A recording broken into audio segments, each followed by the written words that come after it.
Students, इस video में हम समझने जा रहे हैं या डिस्कस करने जा रहे हैं चार्ट्स एंड ग्राफ्स।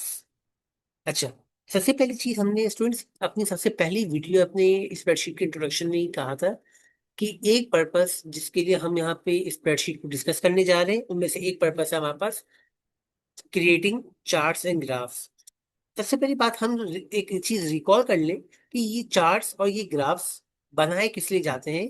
तो इस बात को समझना जरा आसान होगा हमारे लिए कि चार्ट्स और ग्राफ्स जो हमारे पास बनाए जाते हैं वो बनाए जाते हैं अपने डेटा को समराइज करने के लिए, या यूं कह लिया जाए कि उसको पिक्टोरियल फॉर्म में डिस्प्ले करने के लिए, ताकि हम हमारी हमारी जो भी ऑडियंस है जिसको वो भी हम कॉल कर रहे हैं तो हम उसको अपना काम अपना डेटा इजीली समझा सकें। आज तक आप लोगों ने जितने भी चार्ट्स और ग्राफ्स यूजुअली बनाए होंगे, जिन पर आपने काम किया हुआ होगा, वो नॉर्मली चार्ट्स और ग्राफ्स बनते हैं एक्स एक्सिस और वाई एक्सिस के ऊपर। तो जरा इस चीज को भी समझ लेते हैं कि हमारे पास अगर डेटा मौजूद हो तो हमारे पास कौन सा डेटा ऐसा होता है जो कि एक्स एक्सिस पे आता है और कौन सा डेटा ऐसा होता है जो कि वाई एक्सिस पे आता है। तो स्टूडेंट समझिएगा, दो तरह का हमारे पास डेटा होता है। एक जिसको हम कहते हैं इंडिपेंडेंट डेटा, एक जिसको हम कहते हैं डिपेंडेंट डेटा। बहुत सारी जगहों पे ये कंफ्यूजन होता है कि हम किसी भी तरह के डेटा को किसी भी एक्सेस पे रख सकते हैं, लेकिन यहाँ पे ये क्लैरिटी होना जरूरी है कि ये यूनिवर्सल रूल है कि इंडिपेंडेंट डेटा को हम हमेशा एक्स एक्सिस पे प्लॉट करते हैं और डिपेंडेंट डेटा को हमेशा वाई एक्सिस पे प्लॉट करते हैं।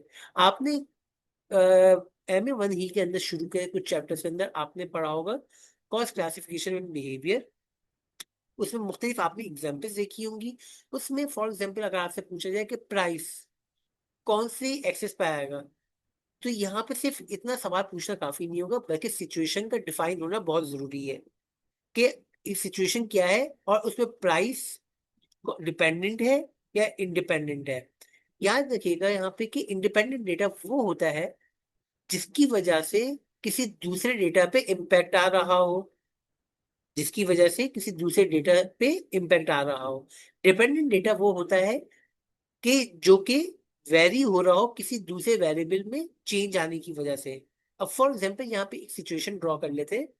फॉर एग्जांपल मैं कहूँ कि अगर इन्फ्लेशन आई और इन्फ्लेशन की वजह से क्वांटिटी कंजम्पशन चेंज हुई है यहाँ पे, मैं अपनी इस एग्जांपल को रिपीट करूँ, अगर कि इन्फ्लेशन हुई, प्राइस चेंजेस हुई किसी कमोडिटी की किसी प्रोडक्ट की, और उसकी वजह से उसकी जो प्रोडक्ट है उसकी कंजम्पशन में फर्क आया है।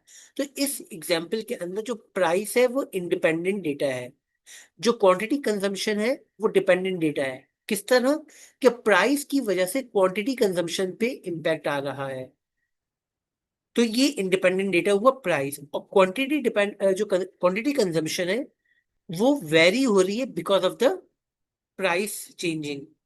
सो स्टूडेंट्स, यहाँ पे जानना आपके लिए बहुत जरूरी था कि कौन सी चीजें ऐसी होती है या कौन किस तरह का डेटा होता है जिसको हम प्लॉट करते हैं एक्स एक्सिस पे और किसको हम प्लॉट करते हैं वाई एक्सिस पे। तो ये हमारा कुछ इंट्रोडक्शन था चार्ट्स और ग्राफ्स का। आगे चल के अगली वीडियोस में हम लोग कुछ चार्ट्स और ग्राफ्स के बारे में डिस्कशन करेंगे। Thank you so much.